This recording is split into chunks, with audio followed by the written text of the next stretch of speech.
Il est 8h17 ici à Paris. Un peu surpris par ce retour d'antenne. J'étais en train d'accueillir mes invités qui viennent de traverser le plus grand désert du monde. 4000 km à travers l'Antarctique en 80 jours, tractés par des kites. De grands cerfs-volants, ski sous les pieds et derrière eux des traîneaux chargés de 200 kg de matériel par moins 50 degrés. Bonjour Heidi Sevestre. Bonjour Damien. Vous êtes glaciologue, on vous avait déjà reçu ici pour votre livre La Sentinelle du climat. Et bonjour Mathieu Torder, vous êtes explorateur, documentariste et vous revenez ensemble de cette expédition Under Antarctica, sous l'Antarctique. Qu'êtes-vous donc allé faire là-bas ? Tout un tas de choses. On a déjà traversé le continent, comme vous l'avez dit, avec l'énergie du vent.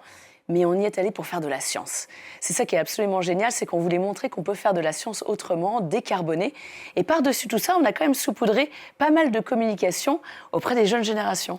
Oui, on a profité de cette expédition qui a duré quand même, vous l'avez dit, quasiment 3 mois, 4000 km dans ce continent de tous les extrêmes. Et l'idée, c'était aussi de raconter ce qu'était une expédition scientifique. On était connectés, c'était une expédition du 21e siècle qu'on a menée avec Heidi. Et donc, on a embarqué avec nous la jeune génération, puisqu'on a mené un programme pédagogique et éducatif qui a bénéficié à 300 000 jeunes dans 41 pays. Et donc, on pouvait leur raconter les aventures d'Heidi et Mathieu, et aussi de Paco, qui était notre petite mascotte, le petit manchot du Cap qui voyageait avec nous. Ouais, on a pu vous suivre sur les réseaux sociaux, on voit ces images qui sont impressionnantes de vous, tractés par ces kitesurf avec les skis aux pieds, le traîneau derrière. On reviendra sur le défi physique. Un mot d'abord du côté scientifique de cette mission, parce que derrière vous, vous aviez donc 200 kilos de matériel chacun et des radars à pénétration de sol pour scanner la calotte glaciaire. C'était quoi le but scientifique de la mission ? C'est des instruments qui nous permettent vraiment de regarder ce qu'on a sous les pieds. C'est important de regarder comment la glace réagit au changement climatique en Antarctique, parce qu'il y en a beaucoup. Si l'Antarctique perdait sa glace, on pourrait avoir jusqu'à 58 mètres d'élévation du niveau des mers. C'est l'équivalent d'un immeuble de 16 étages. Donc on a besoin de continuer à récolter des données sur place. Et nous, ce qu'on a fait avec Mathieu, c'est qu'on tirait donc ces radars derrière nous avec l'énergie du vent. Et ils nous permettaient de comprendre non seulement quelle est la quantité de neige qui tombe en Antarctique. On sait qu'avec le changement climatique, il peut y avoir plus de neige, plus de nourriture pour ce continent. Mais aussi de cartographier des couches de glace très anciennes, donc de remonter le temps. De mesurer l'épaisseur de la glace et cartographier le lit rocheux. Donc c'était une grosse mission, on a été assez studieux. C'est mesurer le changement climatique à travers les périodes qu'a connues notre planète. Oui, exactement. La glace, ça fait partie des meilleures archives de notre climat. Donc en remontant le temps, on peut mieux anticiper ce qui risque de nous arriver dessus. Alors ça, c'est pour l'aspect scientifique. Et puis un aspect sportif et humain aussi, parce que vous étiez tous les deux au milieu de nulle part. Et là-bas, il y a rien ou presque à part la glace. Il y a rien ou presque, effectivement. Il y a des animaux, mais ils sont sur la côte du continent. C'est des animaux qui dépendent de l'océan pour se nourrir. Et là, il y a tout un tas de manchots, de baleines, de phoques, d'oiseaux.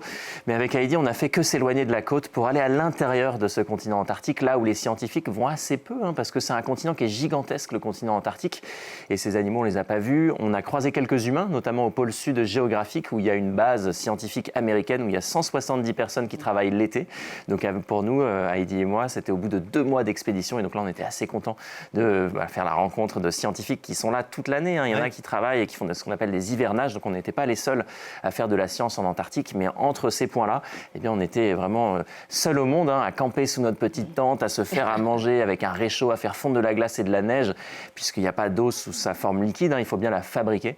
Et donc on était comme ça en autonomie dans ce grand désert de glace. Et c'est vrai que c'était une vraie expérience de solitude et d'isolement comme rarement on peut vivre dans sa vie. En plein été austral en plus, c'est-à-dire qu'il fait jour tout le temps. Il fait jour tout le temps, ce qui est important parce que pour recharger nos batteries, on avait évidemment des panneaux solaires et ça marche plutôt bien quand on a du soleil toute la journée, toute la nuit. Et avec des conditions particulières, moins 50 degrés quand même. En ressenti, oui. Même si c'est l'été austral, il fait quand même très très froid. Au début de l'expédition, on avait moins 28 sous la tente, donc ça pique un peu quand même. Ouais, on a eu quelques petites marques sur le visage, mais on nous a bien maquillés ce matin pour être sur ce plateau-là. Mais c'est vrai que oui, c'est des conditions qui sont dantesques et on ne laisse rien exposer à l'air libre parce qu'il fait évidemment très très froid, beaucoup de vent.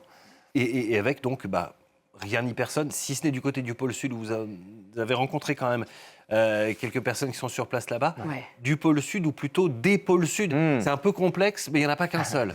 Oui, un rêve, vraiment quelque chose qu'on voulait absolument atteindre avec Mathieu au début de l'expédition, quand même après 42 jours de kite. C'est ce qu'on appelle le pôle Sud d'inaccessibilité. C'est le point le plus éloigné de toutes les côtes de l'Antarctique. Il porte vraiment bien son nom. C'était quand même la lutte pour y aller.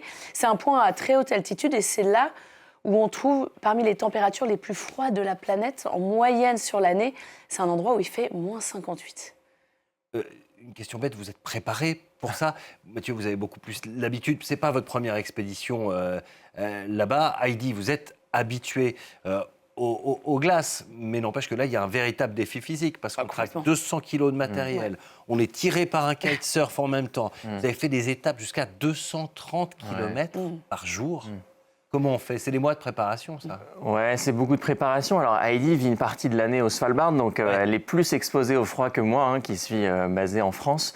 Et puis, c'était pas ta première expédition, mais Heidi a appris le kite pour cette aventure-là. Donc, c'était des années de préparation pour se lancer dans ce projet. Et puis, évidemment, il fallait tester un certain nombre d'équipements, de matériel, puisqu'une fois qu'on est sur place, il faut bien avoir conscience qu'en Antarctique, il n'y a pas de restaurant, il n'y a pas de magasin de sport, il n'y a pas d'hôtel. On est vraiment livré à nous-mêmes, si je puis dire. Donc, la préparation a été longue. On s'est entraîné au Groenland, qui est plus proche de chez nous et qui est un environnement similaire à l'Antarctique pour à la fois tester notre équipe, mais aussi tester notre équipement scientifique. Donc, bien sûr, on s'est beaucoup entraîné.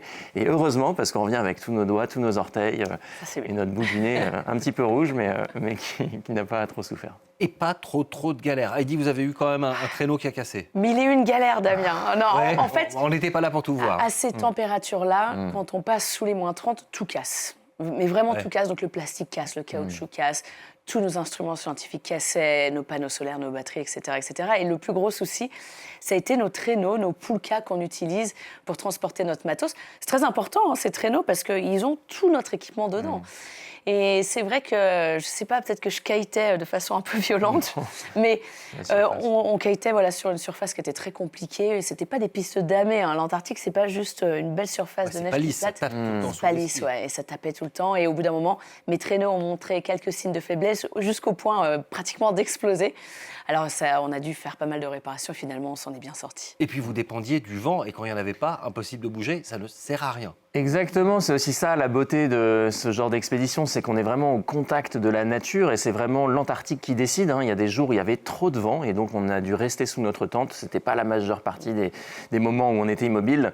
Il y a des jours surtout où il n'y avait pas assez de vent et donc là on était dans notre tente. C'était à la fois un peu une torture parce qu'on doit avancer, on doit continuer de progresser pour aller de l'autre côté. Et puis c'était aussi un soulagement parce que c'était un moment aussi où on pouvait se reposer, on pouvait faire les sauvegardes de la science, on pouvait communiquer avec le monde extérieur.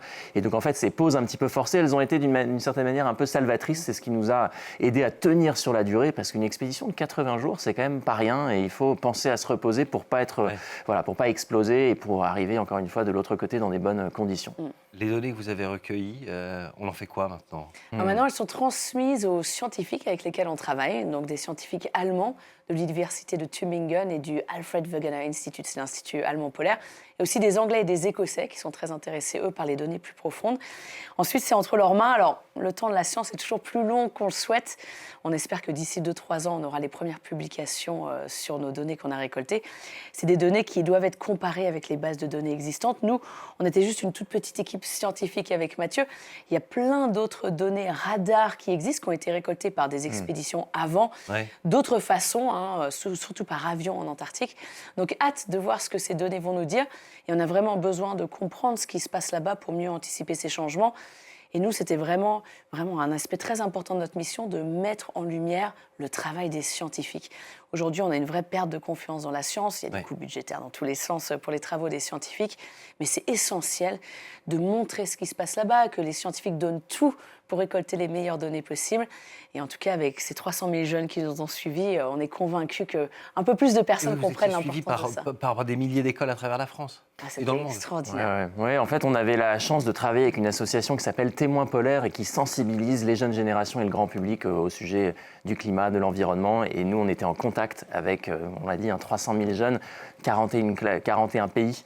On a pu faire des visios en direct de l'Antarctique et c'était vraiment une grande source d'espoir, de joie de voir toutes les questions qu'on pouvait recevoir. On a fait des nombreux échanges et on va continuer de le faire puisqu'on a pas mal de rendez-vous, je crois, qui sont en train de se caler pour aller rendre visite à certaines classes dans les prochains mois. Merci beaucoup, Mathieu Torder, Heidi Sevestre, d'avoir été nos invités ce matin. Bonne chance pour la suite.